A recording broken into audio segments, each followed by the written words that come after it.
그 행복이 끝났네. 쉰 거 끝나고 지금 수업하고 있잖아. 행복이 끝났네. 우리가 얘기한 이 행복은 일시적인 만족감인 거예요. 일시적 만족감.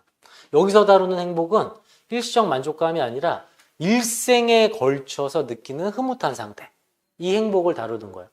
앞으로 우리가 평생에 걸쳐 행복해지려면 어떻게 해야 할까? 이제 이거로 간다라는 거죠. 뭔지 알겠죠?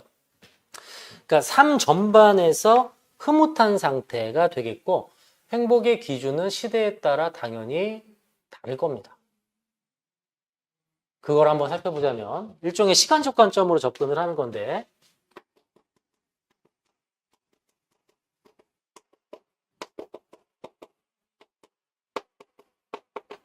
우리가 잠시 뒤 한국사에서 배울 선사시대부터 한번 가볼까요? 자, 선사시대는 기록 이전의 시대라고 이제 우리가 말을 하고 언제 행복할까요? 아침에 일어나면은 동굴에서 눈 비비고 나와가지고 아 배고파 이러고 나오기 시작할 거 아니야. 배고파 하는데 저기서 토끼가 나한테 막 뛰어오고 있어. 어때? 개이득이죠. 오! 난리가 나겠지. 뭔지 알겠지? 바로 생존이 생존.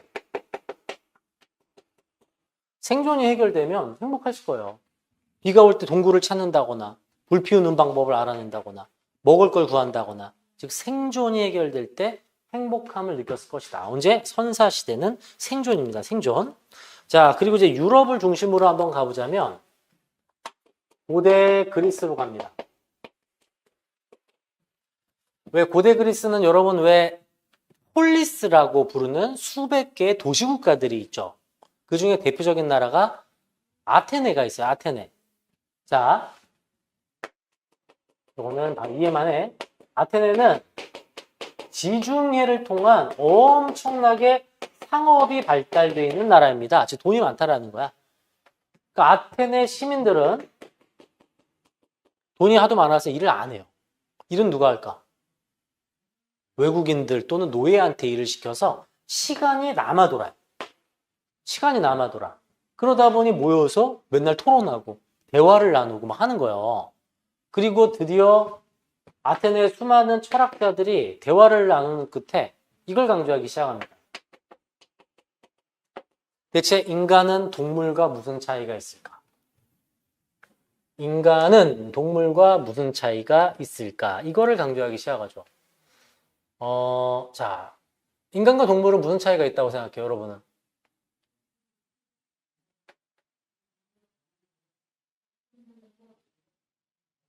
동물에게는 없고 인간만 가지고 있는 것이 있어요. 자유의지. 자유의지라고도 할 수 있죠. 옳고 그름을 판단하는 기준. 이런 걸 묶어서 뭐가 있다? 자, 이런 거죠. 자, 예를 들어서 여기서 문 열고 아이브가 들어왔어. 장원이 형이. 안녕하세요 하고 장원이 형이 들어왔어요. 선우, 바로 덮칠 거야? 장원이 옷 벗겨? 껴안고 뽀뽀하고? 왜 안 할까? 동물은 덮쳐요. 동물은 무조건 덮쳐. 왜? 본능에 따라 행동하니까. 인간의 본능을 억누르고 옳고 그름을 판단하는 이걸 갖고 있기 때문이죠. 뭐야? 이성. 이성. 즉 고대 그리스 철학자들은 동물보다 인간의 우월성에 대한 고민을 하다가 인간은 이성을 가지고 있구나. 이걸 깨달았을 때 행복함을 느꼈다라는 거죠. 이성. 이성이란 단어가 매우 중요하고 매 단원마다 나오는 통합사회 단골 인물이 있어요. 이성을 강조한 인물. 아리스토텔레스가 이야기한 내용입니다. 누구라고? 아리스토텔레스 잊으면 안 된다. 아리스토텔레스가 이 이성을 강조를 하면서 덕을 실현하는 삶을 살아야 된다. 이걸 이제 유덕한 삶이라고도 표현하거든. 유덕한 삶.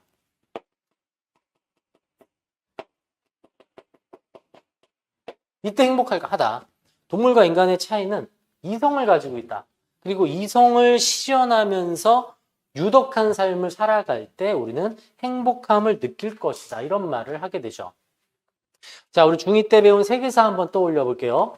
고대 그리스는 수백 개의 폴리스로 구성되어 있었는데 이거를 최초로 통일한 나라가 등장합니다. 어디죠? 대왕이 한 명 태어나. 알렉산드로스 제국이 등장을 합니다.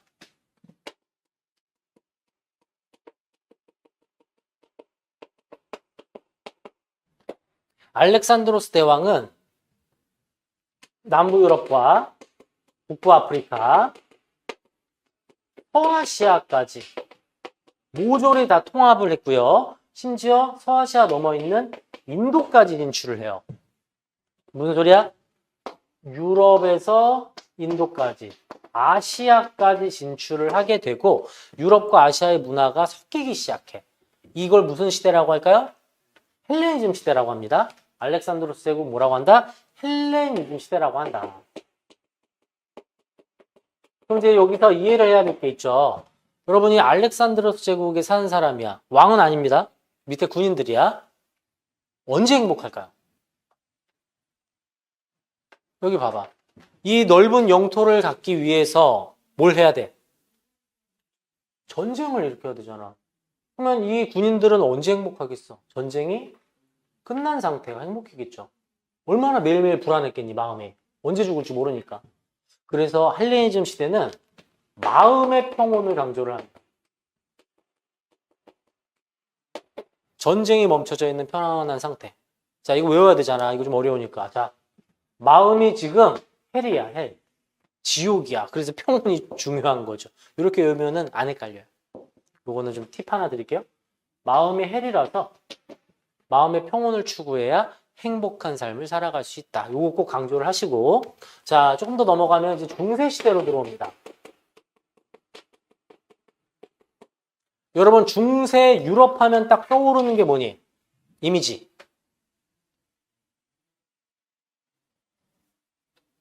중세시대 떠오르는 이미지. 교회잖아. 중세, 십자군 전쟁. 요거를 문장으로 정리를 해. 어떻게 해라? 중세 십자군 전쟁. 십자군 전쟁 들어봤죠? 전쟁 때문에 종교 전쟁이잖아. 그럼 뭐겠어? 여기까지 왜 일어나? 신의 말씀에 따라 살아갈 때 행복하다는 거죠. 즉 신앙. 중세 시대는 신앙이 신의 은총, 신의 섭리 이런 게 행복의 기준이고요. 헬레니즘 시대는 마음의 평온이라는 거 잘 구분하셔야 돼요. 이 두 개를 반대로 문제를 많이 내, 종종. 알겠지? 마음의 평온은 헬레니즘 시대, 중세 시대는 신앙이다, 신앙. 자, 그럼 근대는 뭐겠어, 근대? 잘 먹고 잘 사는 거죠, 뭐 그때부터 근대는. 모든 자본주의가 이제 산업화가 되면서 대량으로 생산이 가능해지자 많은 사람들이 많은 행복을 누리는 최대 다수의 최대 행복을 강조하는 시기가 열리게 되는 거고, 오늘날은 어떠할까요? 매우 다양할 겁니다. 왜? 이거 다 해결돼 있잖아, 지금 우리. 이거 다 해결돼 있어서 아주 다양하고 사람마다 다른 행복의 기준이 나온다. 이렇게 정리하시면 되겠습니다. 자, 요거는 시대에 따른 행복의 조건이었고요. 이번엔 공간에 따른 행복의 조건으로 가볼까요?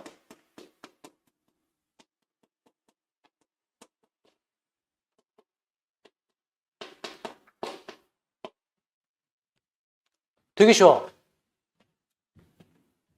자, 적도를 기준으로 열대기후, 건조기후, 온대기후, 냉대기후, 한대기후라고 했을 때 열대기후 사람들은 언제 행복할까? 집에 에어컨 설치 좀 행복하지 않겠냐? 냉대 한대기후는 언제 행복할까? 보일러, 뭐가? 결핍된 요소를 충족할 때 행복하다는 거죠. 뭔지 알겠지? 어렵지가 않아. 이건 뭐다? 부족한 요소. 결핍된 요소를 충족할 때 행복할 거다. 또 아프리카의 개발도상국들 아이들을 위해서 의료 혜택 지원해주고 학교 세워주면 행복하겠죠. 이게 결핍된 요소잖아. 이래서 전쟁이 일어나고 있는 분쟁 지역은 전쟁이 끝난 평화 상태가 행복일 거고, 즉 러시아 우크라이나 국민들은 빨리 전쟁 끝났으면 좋겠다. 그럼 행복할 거다라고 생각하게 하겠지만 우리는 어때?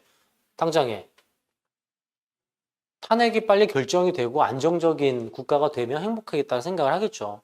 아, 지역에 따라도 결핍된 요소를 충족하거나 상황에 맞는 행복의 기준이 있겠다. 이렇게 보시면 되겠습니다.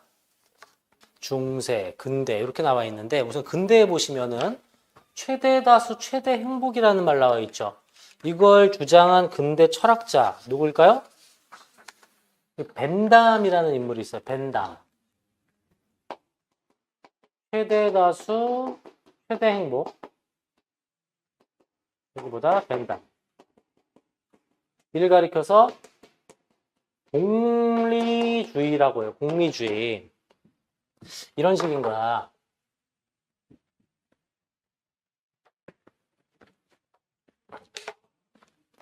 벤담은 공리주의를 강조를 했고, 근대 철학자 칸트라는 인물은 도덕법칙이라는 걸 가르칩니다. 도덕법칙. 도덕법칙. 도덕법칙이라는 건 이런 거예요. 자, 길을 가다가 6살짜리 갓난아이가, 얘들아, 6살짜리가 갓난아이가 깡패한테 막 괴롭힘 당하고 있어요. 여러분 보자마자 마음속에 무슨 생각 들어? 그게 도덕법칙이야. 그럼 그거에 따라 행동해야 돼. 내가 깡패한테 두들겨 맞건 어떻게 되던 신경 쓰지 않고 먼저 도와줘야 되겠다는 생각이 들었으면 행하라. 이게 칸트야. 마음속에 들어오는 생각. 뭔지 알겠지? 자, 상황 하나 이야기해 드릴게요. 우리 지금 넷이서 배를 타고 항해 중입니다. 마침 선생님이 해군 나왔거든. 선생님 해군 장교 출신이야. 해군 궁금하면 문의하세요. 해군 좋습니다. 자, 아무튼 가고 있어요. 가고 있는데 배가 갑자기 여기 구멍이 나서 물이 차고 있어. 바다에 있어 지금. 뭐 어떻게 해야 될까? 급히 바가지로 또 손으로 해서 물을 막 퍼내고 있어 우리가. 넷이서. 근데 우리가 퍼내는 속도보다 물이 차오르는 속도가 더 빨라. 우린 지쳐가고 있고 다 죽게 생겼어. 침몰하기 일보 직전이야. 이때 벤담은 이런 말을 해요. 어쩔 수가 없다. 가장 무게 많이 나가고 물 퍼내는 속도가 늦는 사람 1명 죽이고 나머지 3명 살자. 이게 벤담의 최대 다수 최대 행복이야. 다수를 위해 소수의 희생은 어쩔 수 없다. 그럼 칸트 뭐라 그럴까? 사람을 죽이는 것 자체는 용납할 수 없다. 도덕법칙에 따라 사람 죽이는 거 절대 안 된다.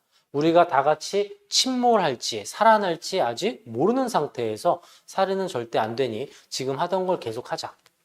운이 좋으면 큰 배가 지나가면 우리를 발견할 수도 있는 거다. 죽여면 안 된다. 이 생각이 다른 거죠. 여러분도 생각이 다를 거라 아마 이거에 대해서? 사람은 생각이 다르니까 당연히. 근데 여기서 강조하는 건 뭐다?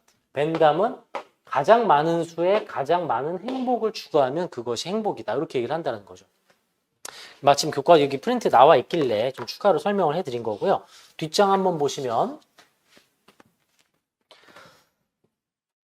자, 여기서의 핵심은 아리스토텔레스 보세요. 아리스토텔레스 매우 중요해.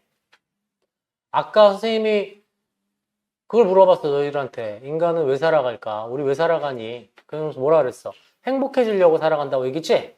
그게 사실 내가 얘기한 게 아니라 아리스토텔레스가 얘기한 거예요.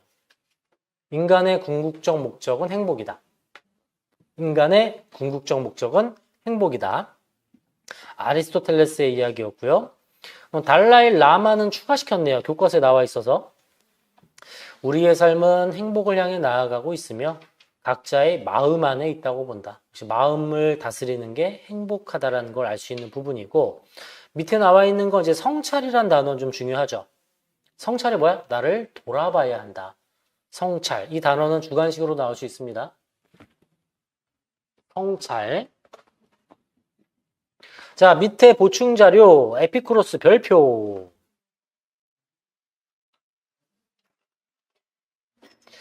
에피쿠로스는 헬레니즘 시대에 등장한 학파입니다. 앞서 헬레니즘 시대에는 뭐가 행복의 기준이었더라? 그거야. 그럼 에피쿠로스도. 이걸 위해서 어떻게 할 것이냐. 마음의 평온을 위해서. 그 내용이에요. 볼까요? 쾌락은 가장 으뜸 가는 선이자 선천적으로 주어진 선이다. 근데 여기서의 쾌락은 뭘 얘기하는 거냐면 이런 겁니다. 밥을 어마무시하게 먹어. 배가 고파서. 육체적으로 막 행복하죠. 근데 그거 계속 더 먹으면 어떻게 될까? 배탈 나요. 고통스럽죠. 즉 육체적인 쾌락 개념이 아니라 내가 마음속으로의 만족감, 즉 정신적 쾌락을 뜻하는 거예요. 여기서는. 마음의 행복, 마음의 행복. 육체적 쾌락이 아니라 뭐다? 정신적인 쾌락을 뜻한다.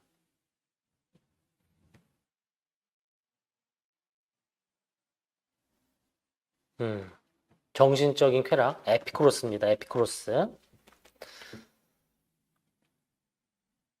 네 번째 보면 모든 쾌락은 본성적으로 우리와 잘 맞기 때문에 좋은 거지만 모든 쾌락이 선택할 만한 것은 아니고 모든 고통은 나쁘지만 항상 회피를 낳는 것은 아니다. 그래서 항상 이해득실을 비교하고 여기서 이해득실은 뭐야? 이익과 손해입니다. 이익과 손해. 이익과 손해, 얻는 것과 잃는 것을 비교하고 저울질을 하고 나서 판단해야 한다. 에피쿠로스 역시 마음의 평온에서도 정신적 쾌락을 강조하는구나. 이렇게 우선 이해해 두시면 되겠습니다. 아시겠죠?